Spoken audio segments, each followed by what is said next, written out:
Marwari media आप देख रहे हैं। आज 26 नवंबर 2025 बुधवार का दिन, हिंदू तिथि मार्गशीर्ष माह की षष्ठी। नजर डालेंगे आज की बड़ी खबरों पर। शुरुआत करेंगे देश की बड़ी खबर के साथ। बहुत बड़ी खबर, अयोध्या का राम मंदिर कल पूरी तरीके से संपूर्ण हो गया। प्राण प्रतिष्ठा के 673 दिन के बाद पीएम मोदी और आरएसएस प्रमुख मोहन भागवत ने मंदिर के शिखर पर ध्वजारोहण किया। सुबह 11:50 पर अभिजीत मुहूर्त में बटन दबाते ही 2 किलो की केसरिया ध्वजा 121 फीट ऊंचे शिखर पर फहराने लगी। पीएम भाव विभोर हो गए। उन्होंने धर्म ध्वजा को हाथ जोड़कर प्रणाम किया। 5 सालों की कड़ी मेहनत, दिन रात की जागी हुई आंखों और लगभग 1400 करोड़ रुपए की लागत के बाद प्रभु श्री राम का भव्य मंदिर कल पूर्णता को प्राप्त हो चुका है।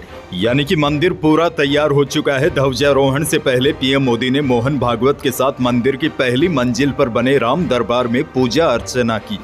आगे बढ़ेंगे। देश की एक और बड़ी खबर, बॉलीवुड अभिनेता धर्मेंद्र का 24 नवंबर को मुंबई में निधन हो गया। जिस तरीके से उनका अंतिम संस्कार हुआ, उससे उनके चाहने वालों के मन में कई सवाल उठ रहे हैं। उनको चाहने वाले जानना चाह रहे हैं कि पद्म भूषण से सम्मानित धर्मेंद्र की पार्थिव देह अंतिम दर्शन के लिए क्यों नहीं रखी गई, उनका अंतिम संस्कार राजकीय सम्मान के साथ क्यों नहीं हुआ। और धर्मेंद्र के निधन की खबर पर परिवार की तरफ से भी कोई आधिकारिक जानकारी भी नहीं दी गई। खैर, आगे बढ़ेंगे। एक और बड़ी और काम की खबर, सुप्रीम कोर्ट ने मंगलवार को कहा कि पुलिस हिरासत में होने वाली मौतें सिस्टम पर धब्बा है और अब देश इसे बर्दाश्त नहीं करेगा। साथ ही में कोर्ट ने सभी राज्यों और केंद्र की ओर से थानों में सीसीटीवी को लेकर मांगी गई रिपोर्ट न सौंपने पर भी नाराजगी जताई है। आपको बता दूं, कुछ दिनों पहले कोर्ट ने आदेश दिया था कि सभी थानों में सीसीटीवी कैमरे होने चाहिए ताकि थाने में क्या गतिविधियां होती है उसकी जानकारी मिल सके। वैसे आपको बता दूं, राजस्थान के पुलिस स्टेशनों में पिछले 8 महीनों में 11 हिरासत मौतें हुई थी। इसके बाद सुप्रीम कोर्ट ने इस मामले में सितंबर में खुद नोटिस लिया था। बहरहाल आगे बढ़ेंगे। राजस्थान से बड़ी खबर, मुख्यमंत्री भजनलाल शर्मा पाली के नेत्रा आशापुरा गौशाला पहुंचे, जहां मीरा माधव प्राण प्रतिष्ठा महोत्सव में सीएम भजनलाल ने संबोधित करते हुए कहा कि हमारी सरकार गौमाता के लिए नए काम कर रही है। गौमाता की सेवा भाग्य वालों को नसीब होती है। सीएम बोले, हर घर में एक गौमाता होनी चाहिए। गौमूत्र गोबर भी हवन और शुद्धता के लिए काम आते हैं। हमारे पूर्वज सबसे पहले रोटी गौमाता को देते थे। पहली रोटी गौमाता को देना हमारा संस्कार है। वहीं मुख्यमंत्री भजनलाल शर्मा ने पाली के चामू डेयरी में राजकीय बालिका विद्यालय का लोकार्पण किया। कार्यक्रम में मुख्यमंत्री भजनलाल शर्मा ने संबोधित करते हुए कहा कि हम राजस्थान की 8 करोड़ जनता के लिए काम करते हैं। हमने उन विधानसभाओं को भी कुछ न कुछ दिया है जहां हमारा कोई जनप्रतिनिधि भी नहीं है।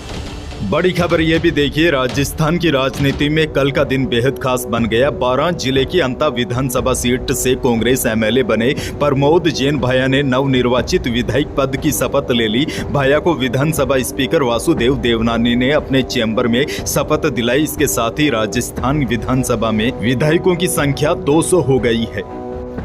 आगे बढ़ेंगे। एक और बड़ी खबर, अंता विधानसभा उपचुनाव में हारे नरेश मीणा की मुश्किलें एक बार फिर बढ़ गई है। पीएम मोदी और सीएम भजनलाल शर्मा के खिलाफ अभद्र टिप्पणी व भड़काऊ भाषण के आरोप में नरेश पर करौली के सपोटरा थाने में रविवार को एफआईआर दर्ज की गई है। यह एफआईआर भाजपा जिला विधि प्रकोष्ठ के सह संयोजक विकास सिंह की शिकायत पर दर्ज की गई है। दरअसल सपोटरा उपखंड की ग्राम पंचायत जोड़ली में 21 नवम्बर को महापंचायत हुई थी। महापंचायत प्रस्तावित डूंगरी बांध और पार्वती काली सिंध चंबल लिंक परियोजना के विरोध में बुलाई गई थी। महापंचायत में कई नेता शामिल हुए थे, जिनमें नरेश मीणा ने भी मंच को संबोधित किया। आरोप है कि इसी मंच पर पीएम मोदी और सीएम भजनलाल शर्मा के खिलाफ नरेश मीणा ने अभद्र टिप्पणी की थी।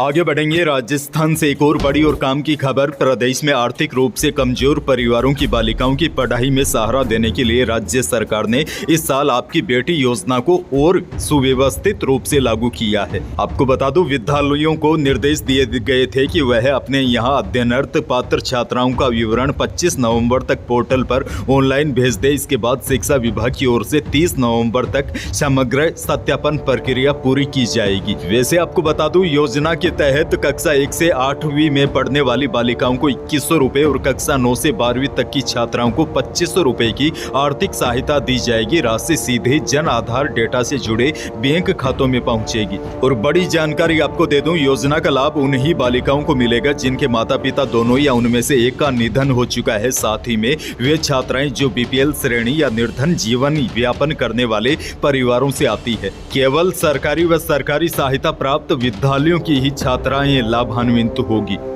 जयपुर से बड़ी खबर देखिए। जयपुर नगर निगम में बड़ी खबर सामने आई है। सफाई कर्मचारियों ने अनिश्चित काल के लिए हड़ताल की है। नगर निगम मुख्यालयों में सफाई कर्मियों की बैठक के बाद यह फैसला लिया गया। आपको बता दूं, सफाई कर्मचारी भर्ती सहित 11 सूत्री मांगों को लेकर प्रदर्शन कर रहे हैं।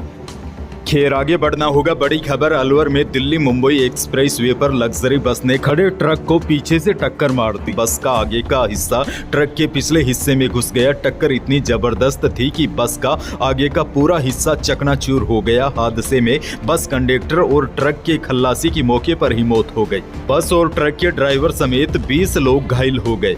जयपुर से एक और बड़ी खबर है। जयपुर में 23 नवंबर को ट्रांसपोर्ट नागर टनल में ऑटो रिक्शा से टकराकर बाइक सवार डंपर के नीचे आ गए थे।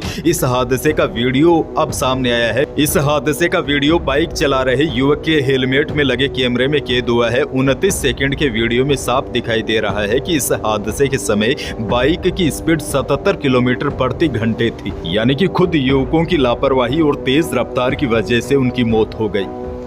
बाड़मेर से बड़ी खबर, बालोतरा में घर जा रहा टेलर यानी कि जो कपड़ों की सिलाई करता है, उसको अचानक हार्ट अटैक आ गया, उसकी मौत हो गई। टेलर अशोक कुमार बाजार से घर जा रहे थे, तभी वह बेहोश होकर गिर गए। लोगों ने उनको हॉस्पिटल पहुंचाया, जहां डॉक्टरों ने जांच के बाद उनको मृत घोषित कर दिया। चिंताजनक बात यह है, अचानक हार्ट अटैक के मामले बढ़ते जा रहे हैं, चाहे युवा हो या बुजुर्ग। अब सभी को अचानक हार्ट अटैक आ रहा है। यहाँ तक कि नाचते नाचते, गाते गाते, यहाँ तक कि चलते चलते हार्ट अटैक से लोगों की अचानक मौतें हो रही है।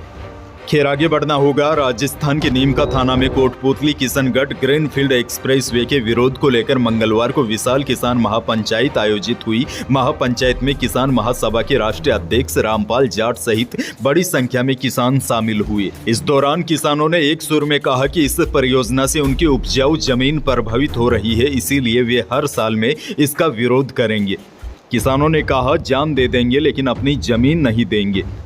एक और बड़ी खबर, इंटरनेशनल मार्केट की तेजी के असर से मंगलवार को दोनों कीमती धातुओं में रिकॉर्ड तेजी देखी गई। चांदी 4100 रुपए की छलांग लगाकर 1,61,600 रुपए प्रति किलो पर पहुंच गई। शुद्ध सोना भी 2400 रुपए तेज होकर 1,28,700 रुपए प्रति 10 ग्राम रहा और 22 कैरेट यानी कि जेवराती सोना भी 2200 रुपए उछलकर 1,20,300 रुपए प्रति 10 ग्राम रहा।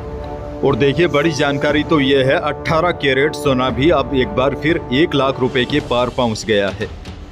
अच्छा, देखिए, मंडियों के भावों की बात करूं तो मंडियों के भाव में कोई विशेष उतार चढ़ाव नहीं है। बीकानेर की मंडी में मूंग का भाव अधिकतम 7150 रुपए रहा, वहीं मोट का 4951 और गवार का भाव अधिकतम 4400 रुपए रहा। और मंडी में अधिकांश किसान भाइयों की मूंगफली 5500 से 5900 रुपए तक में बिकी। राजस्थान से एक और बहुत बड़ी खबर, चित्तौड़गढ़ के सांवलिया जी मंदिर में दान राशि ने अब तक के सारे रिकॉर्ड तोड़ दिए हैं। 2 महीने की गिनती में 36 करोड़ 13 लाख रुपए से ज्यादा दान राशि मिल गई है, जबकि अभी चेक, मनी ऑर्डर और ऑनलाइन राशि की गिनती होना बाकी है। मौसम को लेकर लंबे समय के बाद बहुत बड़ी अपडेट है। प्रदेश में उत्तरी पश्चिमी हवा से मंगलवार को शेखावाटी बेल्ट समेत कई जिलों में तापमान में उतार चढ़ाव का दौर रहा। कई जिलों में सर्दी तेज हो गई है, धुंध रहने से धूप कमजोर रही। अब देखिए, सबसे बड़ी जानकारी यह है, मौसम विभाग के ताजा अपडेट के अनुसार कल यानी कि 27 नवंबर को एक हल्के प्रभाव का पश्चिमी विक्षोभ एक्टिव होने की संभावना है। मौसम विभाग ने कहा है कि इस विक्षोभ के असर से उदयपुर, जोधपुर, अजमेर संभाग के जिलों में कहीं कहीं पर बादल छा सकते हैं और कुछ स्थानों पर हल्की बारिश या फिर बूंदाबांदी भी होने की संभावना है। अंत में आपको बड़ी खबर दे दूं, नीले ड्रम वाली घटना तो आपको याद होगी। नीले ड्रम में पति की लाश सीमेंट में दफन करने वाली मुस्कान रस्तोगी ने बेटी को जन्म दिया है। डॉक्टरों ने 24 नवंबर की शाम लगभग 7 बजे नॉर्मल डिलीवरी करवाई। खास बात यह है कि मुस्कान जिस पति सौरभ की हत्या में जेल में बंद है, उसका जन्म भी 24 नवंबर को ही हुआ था। और उसकी बेटी का जन्म भी 24 नवंबर को ही हुआ है। मुस्कान ने बच्ची का नाम राधा रखा है। मुस्कान अपने पति सौरभ राजपूत की हत्या के जुर्म में 19 मार्च को बॉयफ्रेंड साहिल के साथ गिरफ्तार की गई थी।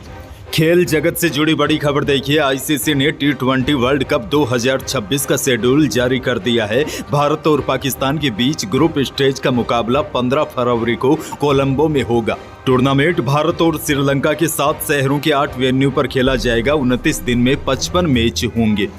यही थी आज की बड़ी और महत्वपूर्ण खबरें। वीडियो को लाइक करना बिल्कुल न भूलिए और चैनल पर नए हैं तो सब्सक्राइब जरूर कीजिए ताकि आप अपडेट रहे बड़ी और काम की खबरों से। धन्यवाद।